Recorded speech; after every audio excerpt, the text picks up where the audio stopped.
अस्सलाम वालेकुम नाज़रीन, मुझे मियां इमरान अरशद कहते हैं और आप देख रहे हैं प्रोग्राम पाकिस्तान पूछता है। एक बड़ी बदकिस्मती जो पूरे मुआशरे को दीमक की तरह चाट रही है वो है जहालत, और जहालत भी ऐसी कि अल-अमान अल-हफीज 17 साल पहले एक रिश्ते पर होने वाला तनाज़ा इवेंचुअली 17 साल बाद आकर बदले की आग बुझाने के लिए इस्तेमाल होता है। मारने वाला भी बैरून मुल्क मकीम, मारा जाने वाला भी बैरून मुल्क मकीम। बैरून मुल्क एक तल्ख कलामी हुई, वो भी 17 साल पहले गालिबन, और उसका इवेंचुअली रिजल्ट ये निकलता है कि खानेवाल के इलाका कबीरवाला में एक गोलियों की तड़तड़ाहट सुनने को मिलती है, और वो तड़तड़ाहट जो है वो एक सीने की अना की तस्कीन के लिए इस्तेमाल होती है, और वो बंदूक चलाने वाला रजील और बदबख्त इंसान जो है वो किराए का यानी उजरती कातिल होता है, और वो रिकॉर्ड याफ्ता है। इस प्रोग्राम को आपके सामने रखने का बुनियादी मकसद ये है कि हम तो अब ये भी नहीं कह सकते कि अगर किसी के साथ कोई तल्ख कलामी हो जाए, कोई रिश्ते का तनाज़ा हो जाए, कोई इख्तलाफ हो जाए तो 17 साल बाद भी आप महफूज होंगे। मेरे साथ मुद्दई मुकदमा मौजूद है और इनके भाई को कत्ल किया गया है। अस्सलाम वालेकुम भाई। वालेकुम अस्सलाम भाई। अल्लाह ताला आपके लिए आसानी करे और आफियत अता फरमाए। क्या नाम है आपका? मोहम्मद अफजल। अफजल भाई, ये मकतूल असलम आपका बड़ा भाई है? छोटा भाई? बड़ा भाई था। बड़ा भाई है। बैरून मुल्क क्या करता था? Sign board, publicity sign board काम करते थे। ठीक हो गया। मामला क्या हुआ था? आपकी वजह अनाद क्या थी? दुश्मनी किस वजह से? इख्तलाफ क्या था? बज़ाहिर हमें तो ऐसी बात नजर नहीं आई। रिश्ते का क्या मामला था? रिश्ते का मामला ये था, पहले उसने हमें एक रिश्तेदार, पहले मेरे भाई की मंगनी हुई थी इधर। कितने साल पहले? तकरीबन 20 साल पहले। 20 साल तक? हाँ जी। अच्छा।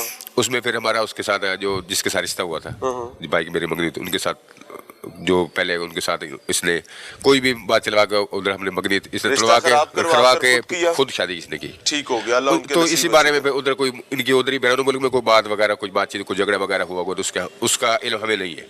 बैरून मुल्क कितना अरसा पहले झगड़ा हुआ था? ये तकरीबन मेरे ख्याल में 18-19 साल पहले, तकरीबन 18-19 साल पहले झगड़ा भी 18-19 साल, ये 17 साल से भी यानी कहानी आगे जा रही है। और उसके बाद आपके भाई आते जाते थे? आते जाते हैं। अभी पहले 5-6 साल पाकिस्तान में रहे। अच्छा। अभी फिर दोबारा 2014 में दोबारा फिर गए थे। यहाँ पर कोई ऐसा खतरा तो नहीं था कि कोई मार देगा, कोई दुश्मनी? कोई ही ऐसी बात नहीं थी, कोई भी किसी किस्म की। अब तो ये तो उसको पता होगा, पहले वो उसके जो रिकॉर्डिंग उसकी आई हुई है उसमें वो कह रहा है मैं इसको 3 साल से टारगेट कर रहा हूँ, लेकिन मुझे 3 साल से की रैकी कर रहा हूँ, मुझे ये मतलब ये मेरे हाथ में नहीं आ रहा। अच्छा। हाँ जी। तो अभी वो 25 तारीख को आया इधर से, 25-12 को। हाँ। तो 10-1 को इसका जो उसने मतलब इधर मर्डर करवाया। राजू, मारा कैसे? फैमिली के साथ? फैमिली घर से शॉपिंग के लिए बच्चों ने सुबह स्कूल जाना था 11 तारीख को। जैसे स्कूल की छुट्टियां खत्म हुई है, बच्चों का हमारे वो हमें बैग्स वगैरह लेने, हमें जैकेट्स वगैरह, वो तो उधर शॉपिंग को मुकम्मल करके फिर उधर गए ना, उधर खाने पीने के लिए। तो उधर भी तकरीबन आधा घंटे से ज्यादा खड़े रहे।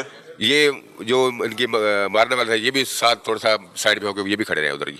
ये मारने वाला कौन था? ये आमिर नहीं, उसका उसने भेजा हुआ था कोई टारगेट किलर आमिर नामी है शख्स, कोई मुल्तान का। Target killer Aamir from Multan? हाँ जी। कितने पैसे उसको दिए थे, पता है? उसको मेरे ख्याल में जो 5 लाख तो उसके पास आ गए, बाकी और भी मेरे 5 लाख और देने उसने, जो उसके रिकॉर्डिंग के मुताबिक, जो उस मोबाइल में हमने रिकॉर्डिंग उसकी सुनी। 10 लाख रुपए। यानी ऑनेस्टली एक लम्हे के लिए सोचिएगा कि अल्लाह ताला वसाइल दे, साथ कहते हैं पंजाबी के जार के खाने की तौफीक भी देवे।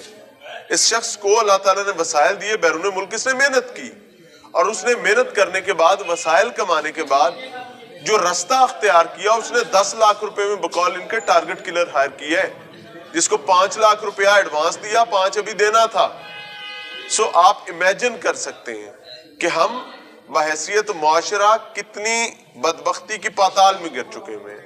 और मुझे नहीं समझ आती कि वालिदैन, कोई बड़ा आपके खानदान कबीले में कोई नहीं है जो इनको समझा सकता, कोई ऐसे मामला? वो तो जो पोजीशन नजर है वो कहता है मैंने ऐसा कोई काम किया नहीं जिससे मुझे मलामत करता है, मैंने इतना काम किया है, या मतलब दीदा दिलेरी। हाँ जी। बहादुरी समझते हैं? बिल्कुल बहादुरी समझता है वो।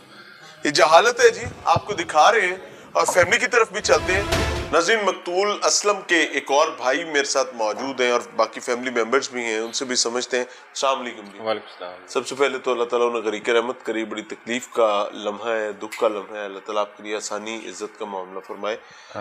क्या कोई इतनी शदीद दुश्मनी थी 17-18 साल पहले के रिश्ते का मामला, और ये अब आकर अजाब कैसे खड़ा हो गया? औलादें बड़ी हो गई। दुश्मनी तो इतनी खास कोई नहीं थी, बस वो जो मेरे भाई असलम जो हैं फौत हुए ना, जो जिनको इन्होंने कत्ल किया, उनकी पहले एक जगह मंगनी हुई थी कादिबरामा में। तो ये जो रमज़ान है जिसने अभी ये वकूआ करवाया, इसने उनके साथ मेल मिलाप करके, भाई मेरा बाहर सऊदीया में होता था, इनको कहता रहा कि वो ऐसे काम करता है, इधर ऐसे काम करता है, यानी भाई तो उधर वैसे मेहनत मजदूरी करता था, गाड़ी चलाता था, ड्राइविंग करता था। तो उसने उनको जो लड़की वाले थे उनको कहता रहा कि वो गलत काम करता है, इधर ऐसा करता है, वैसा करता था। उनको 17-18 साल पहले, 17-18 साल पहले की बात है। तो उन्होंने इस बात से ना, फिर उन्होंने इसका यानी कि रिश्ता इधर से तोड़ दिया, उस रिश्ता तोड़वा कर उसने खुद उसके साथ कर लिया। नहीं तो रिश्ता टूटने पे क्या 17-18 साल बाद कत्ल होता है? ये तो उसी को पता, वो प्लान बनाते रहे। पहले वो जो रमज़ान है ना, वो निहायत यानी कि गरीब आदमी था, उसने लोगों को बहुत पैसे देने थे। वो उसका घर है मखदूमपुर में, वो इधर हमारे पास आता था, आके रहता था, घर से आ जाता था, मैं काम पे जा रहा हूँ, अच्छा नहीं ठीक है ना, हमारे पास आ जाता था। यानी आपकी ताल्लुकदारी भी? हाँ जी, ताल्लुकदार, रिश्तेदार था हमारा। वो हमारे से फिर पैसे लेके शाम को घर चला जाता था किराए के। फिर वो यानी कि हमने उसको बाहर सऊदीया भेजा, उधर खुद भेजा? हाँ, खुद भेजा उसको, अपनी जेब से पैसे लगा के, यानी कि ये कि मकरूज हुआ पड़ा है, ये लोगों के पैसे देने से, लोग इसके पीछे हैं। हमने उसको सऊदीया भेजा, उसको अपनी जेब से पैसे लगा के, मैं जाके मेहनत मजदूरी कर लो लोगों को, यानी कि तुम जो देना वो लेन देन कर लो। वो उधर चला गया, फिर उसने जाकर उधर काम भी हमने खुद ही लगवाया उसको, उसका वीज़ा जो था वो भी हमने खुद ही उसको बनवा दिया, कारोबार जितना भी था वन टू वाल नीचे से लेकर ऊपर तक सपोर्ट भी हमने ही की। लेकिन वो हमारी ही जड़ें काटता रहा बीच में, लेकिन हम नहीं समझा। आप लोगों को अंदाजा नहीं था कि नहीं ऐसा वाकया भी हो सकता है? नहीं, ये तो हमारे गुमान में भी नहीं था, ये ऐसा कर भी सकता है, क्योंकि एक जो बिल्कुल लो क्लास गरीब आदमी था, हमने उसको इतने यानी कि इतने ऊपर ले गए, और उसके बाद उसने यानी कि वो हमसे अलहदा हो गया। ये बच्चा कौन है? ये उनका बड़ा बेटा है। क्या नाम है? अब्दुल्ला जी। असलम साहब आपके वालिद हैं? जी सर। जब ये वाकया हुआ, आपके वालिद को कत्ल किया गया, आप मौजूद थे? जी सर। क्या हुआ था वहाँ पे? बस आई है एक गाड़ी, मैं नीचे उतरा हूँ गाड़ी से। तो कौन सी गाड़ी आई थी? आल्टो। अच्छा, न्यू मॉडल। ठीक है। वो आके थोड़ी सी आगे खड़ी है, मैं खाने पीने का सामान लेके बाहर निकला हूँ और खाने पीने का सामान लेने गया हूँ, और पीछे से दो अफराद अब्बा बहने अम्मी गाड़ी में थे? बाकी सब गाड़ी में थे, बाबा भी गाड़ी में थे। अच्छा। तो उन्होंने आके दरवाज़ा खोला है, पीछे से दो आदमी निकले हैं। अब्बू की साइड का? अब्बू मैं गाड़ी चला रहा था, उतर के मैं नीचे उतरा, अब्बू मेरी साथ वाली सीट में था, ड्राइवर साथ वाली सीट में था। तो उन्होंने आके दरवाज़ा खोला, पहले एक ने मारे, फिर उसके बाद दूसरा, गाड़ी के अंदर ही फायर मारे? गाड़ी के अंदर दरवाज़ा खोल के मारे। उसके बाद पहले एक ने मारे हैं, फिर उसके बाद अंदर दोनों फायरिंग की है दोनों ने, पहले एक ने मारे हैं, फिर दोबारा आए उसने मारे हैं। फिर जब मैंने देखा ना ये तो जा रहे हैं, फायर जब हुए आपने देखा? हाँ जी, नजर आ रहा था? जी सर। तो जब ये करके जा रहे थे मुझे गुस्सा आया, मेरे पास गिलास था, मैंने कहा गिलास मारा है, तो उन्होंने फिर मुझे भी फायर कर दी। आप पे भी उन्होंने फायर किए? जी सर। तो आपको लगा तो नहीं? नहीं सर। ला बचा आ गया। तो ख्वातीन जो गाड़ी में थी कौन कौन थी? वालदा थी? जी, वालदा थी, दो बहनें थी, हाँ, और एक छोटा भाई। तो उनमें से तो किसी को नहीं, वो एक मेरी बहन भी निकलने लगी है, तो बरल वो भाई ने निकली, दरवाज़ा उसने नहीं खोला। जब मैंने उसको गिलास मारा ना, उसने मुझे पर फायर किया, फिर वो गाड़ी में बैठ कर मुल्तान की साइड पर फरार हो गए। तो इनमें से किसी को आपने पहचाना था? जी सर। कौन कौन थे इसमें? उसमें 5 आदमी थे, एक ड्राइवर था, एक उसके पीछे बैठा था, दो पीछे वाली सीट से उतरे थे, और एक जो फ्रंट पे बैठा था ना ड्राइवर की साथ वाली सीट पे, वो हमारे बाजार में भी हमारे पीछे था। वो हमको जैसे पहले भी रैकी करता था? जी, पहले हमारी रैकी कर रहा था, हमें तो नहीं मालूम था। हमने कहा क्या पता कितने लोग होते हैं बाजार में, कोई कैसे दिमाग का होता है, कोई कैसे का होता है। हमने वो इग्नोर कर दिया। जब वो गाड़ी में जब वारदात हुई तो वो आगे वाली सीट से उतरा है, तो उसने हमको देखा है, और 2 आदमी निकले हैं, उन्होंने हमको फायरिंग किया है, और वो आगे वाली सीट से उतर के उनको देख रहा है। ये गाड़ी आपको पहले भी फॉलो करती रही? जी, हमारे पीछे पीछे थी। तो आपको अंदाजा नहीं? हमने जब हमारे ये कोई ऐसा मसला ही नहीं है ना? नहीं सर। कोई पैगाम देना चाहिए?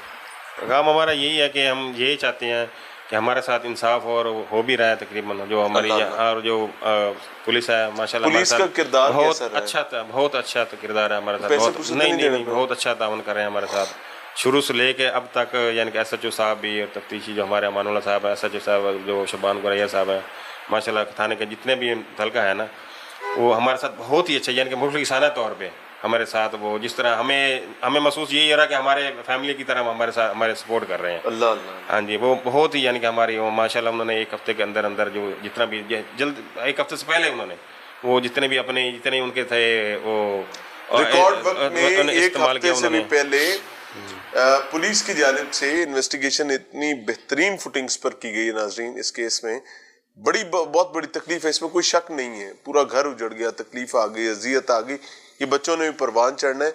लेकिन right from the police side एक मॉडल अच्छा खूबसूरत देखने को मिला है कि एटलीस्ट ऐसे ऑफिसर्स मौजूद हैं जो काम करना चाहते हैं। अभी उनसे भी मिलेंगे और आई वुड लव कि मैं उनको इस मामले में ऑन कैमरा अप्रिशिएट करूं, ताकि बाकी पुलिस ऑफिसर्स जो हैं उनको भी इस चीज का इदराक हो सके कि हर शख्स पुलिस से नफरत नहीं करता, वो सिर्फ एक चीज मांगता है कि गरीब आदमी की मुआवनत, उसकी मदद अगर हो जाए तो क्या कमाल बात है। मिलते हैं ब्रेक के बाद। नाज़रीन, प्रोग्राम में एक बार फिर से खुशामदीद। एक कतार है बदबख्तों की, मैं बड़ी ऑनेस्टली कह रहा हूं। उसकी वजह ये है कि ये वो लोग हैं जो आपको नजर आ रहे हैं, ये हैंडकफ्ड है इस टाइम पर, पुलिस की कस्टडी में। इनकी बदबख्ती ये है कि इनमें से अक्सर लोग अल्लाह के बनाए हुए कानून के खिलाफ जाते हैं और लोगों की जान को अपने हाथ में समझने लगते हैं। कुछ इनमें से किराए के कातिल भी हैं, कुछ किराए के कातिल खरीदने वाले हैं, कुछ ऐसे बदबख्त और रजील इंसान हैं जो 17-18 साल पुरानी एक मामूली से रिश्ते के मामले को लेकर बच्चों से उनके बाप को छीन लेते हैं। कबीरवाला में मौजूद है, खानेवाल का इलाका है। मेरे साथ अमानुल्लाह साहब मौजूद है। अमानुल्लाह भाई, अस्सलाम वालेकुम। सबसे पहले तो आप लोग मुबारकबाद के हकदार हैं। उसकी वजह यह है कि you people have nailed it sir. जालिम को उसके मंतकी अंजाम तक पहुंचाया और मजलूम जो मर गए हैं उसके खानदान के लिए यही इस वक्त आसूदगी की बात है। इनका तारुफ क्या है? सर बिस्मिल्लाहिर्रहमानिर्रहीम। सबसे पहली बात तो ये है कि ये जो भी हुआ है इसमें हमारी कोई इतनी वो कामयाबी नहीं है, ये अल्लाह ताला की अताअत ही बेशक। और ये अल्लाह ताला की जो है रज़ा से ही ये लोग जो है वो कैफर किरदार तक पहुंच चुके हैं इंशाअल्लाह। और ये लोग बड़ी दीदा दिलेरी से ये चौक के अंदर शहर में आए, आके इन्होंने जो है एक फैमिली जो है थी जिनका बाप जो है 1 साल पहले गया हुआ था, सामने मारा बाप जी, बच्चों के सामने। उनकी 2 बेटियां थी, उसका बेटे थे 2, ठीक है, और उसकी बीवी भी थी, ठीक है, और बाजार के अंदर वो शॉपिंग कर रहे हैं, ठीक है, पूरा शहर जो पूरा सर। और उस टाइम वो दही भल्ले और गोलगप्पे फैमिली खा रही होती है, गाड़ी के अंदर बैठे हुए हैं, और ये लोग सडनली आते हैं और आके एक